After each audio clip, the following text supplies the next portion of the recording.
Anything Media.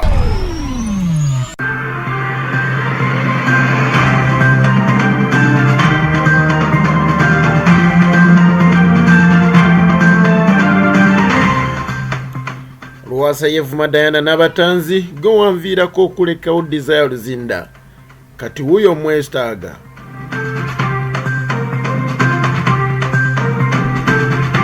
Nubian Li aswalidde mu bazungu lwakwogera njwanjwa.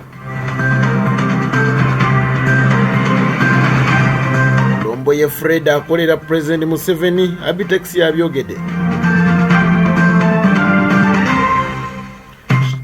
Ate Yeshiba Kalonji agambye Minisita Opendi neesonyiwa Nyambale nga bwe njagala kuba n'abayizi nasanga baseego.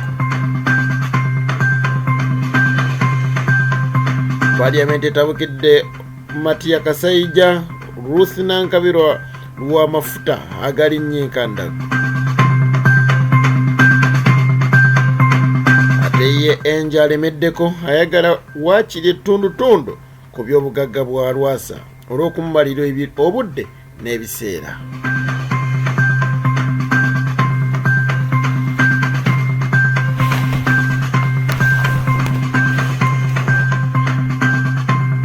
Amanya muzikwa Haji Abdunno Mnyamishafi kulwanga eno ye Fik Media program eno gemawulire gaffe amasu wanena gabera buli lunaku oba ogafuna bulungi nnyo ddala ssaawa 4 gaba gakutuuseeko.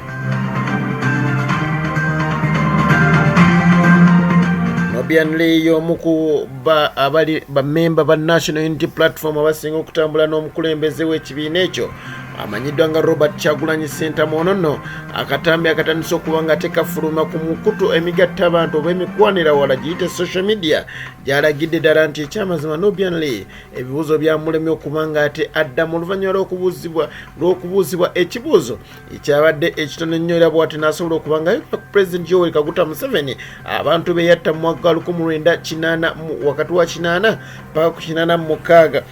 Good afternoon, ladies and gentlemen.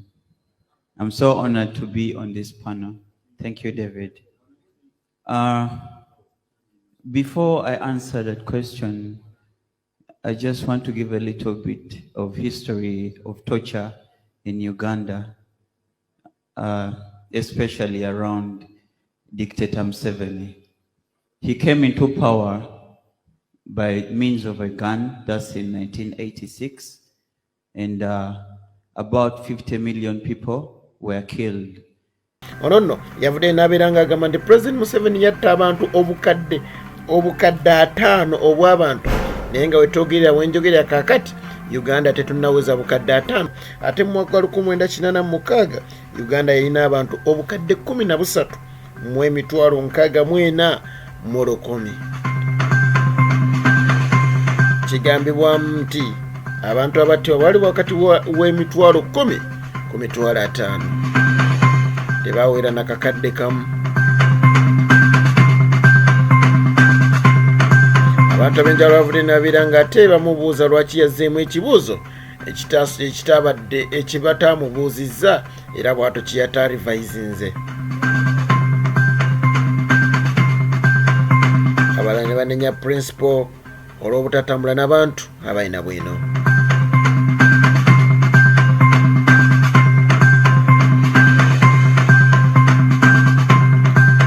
Ate ye Lwasa kyadda kyavudde n'abeera nga ate yevuma omukozi wa Terefayina Diana Nabatanzi oluvannyuma lw'okubeera nti ekyamazima eyamuviirako okuba nga yeesonyiwa Desire Luzinda. Kino nno kiddiridde oluvannyuma lwa Desire okuba nti kaakati alabika mu butongole anaatera okufuuka owa Levikson. Ono nno Desire Luzinda yajjukira nti yaliko n'omugagga Lwasa ono era ne beesindiriza omukwano naye Lwasa avudde n'abeera ng'agamba Diana Nabatanzi yayogeranga ebibi bingi ku Desire Luzinda era nange nalina okumwesonyiwa ate ntwale Diana Nabatanzi naye nejjusa. Badde bagamba eriiso ly'omukulu addugala weewalaba erya Lwasa teryalaba.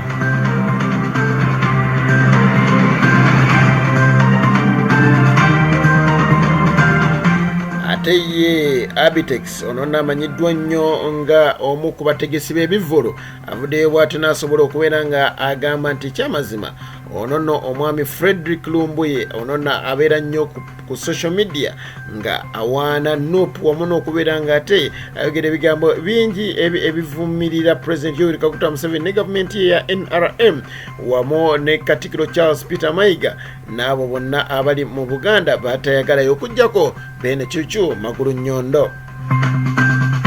Entabo yasinze kuva ku mukyala Fiona yavudde n'abeera nga ate agamba Maama Nabagereka nti tolinnya ekigere ky'omuggwanga lya America mu kibuga ekya Boston kuba ffe tetukwetaaga olaba olemedde okujjanjaba abalo ate abaana ba Buganda kiki kyogenda obasomesa. Jjukira nti Nabagereka Sylvia Nagginda yagguddewo ekitaakaate olunaku olw'eggulo era agenda tandika okubanga ate bw'atyo akitambuza naye aba Boston omukyala Fiona yamugenda tugenda kubanga ate tukkuba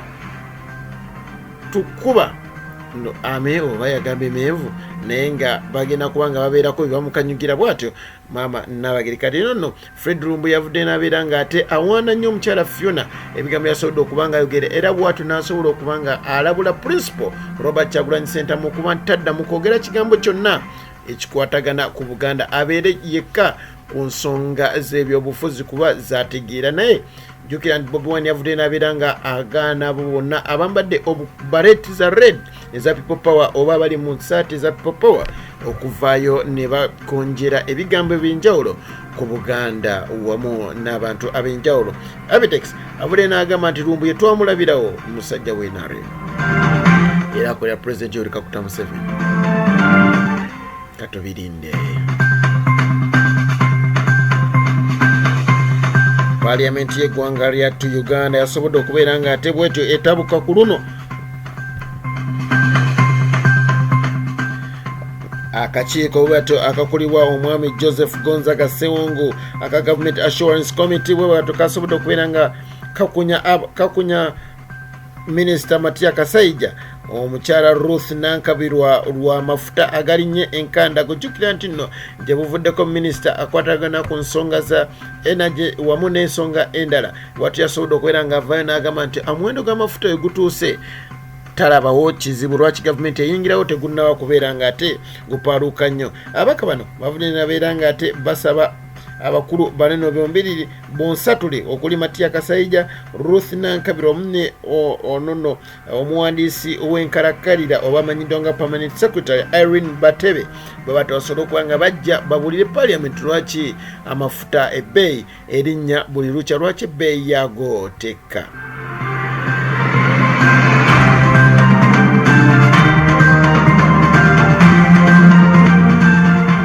Ate bw'atyo Enjo wa Lwasa alemeddeko agamba nti ekyamazima nina okufuna ku ttundutundu y'obugagga bwa Lwasa olw'ensonga amalidde obudde bungi onono. Jjukira nti Lwasa yavaayo n'abeera ng'agamba nti Enjo ngenda kubeera nga njawukanye naye era sigenda kubanga mukombya ku nnusu n'emu omuntu atasobola kufumba myezi 9 gyokka ate bw'atyo n'ayagala ku by'obugagga okuggyako obubbi obumujjudde. Enjo avudde n'abeera ng'agamba ng'ayina bannamateeka abo aba Elgon tifenno nina okuba nga nfuna ku ttundutundu ly'obugagga kubanga amalidde ebiseera bingi. Aye n'ekirala ndi muwase mu tradition marriage.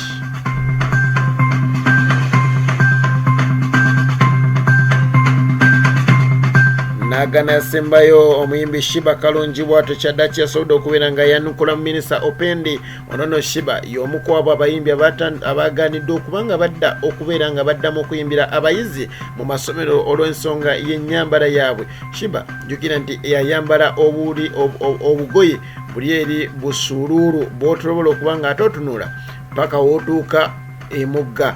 Naye bw'atyo yasobodde okubeera nga avaayo n'agamba nti wabanga minisita yasobola kubeera nga andabirira nga nkyayuza amasowaani nendya n'ekikomando okubeerawo aneesonyiwe lwaki andaba kati nga nkulaakulanye. Avule n'agamba nti abaana bo nga bo baseegu era bo beetaaga nabo okujjanjaba mu mbeera yaabwe naye ye muntu mukulu amanyi ekyokukola tolina ky'omugamba.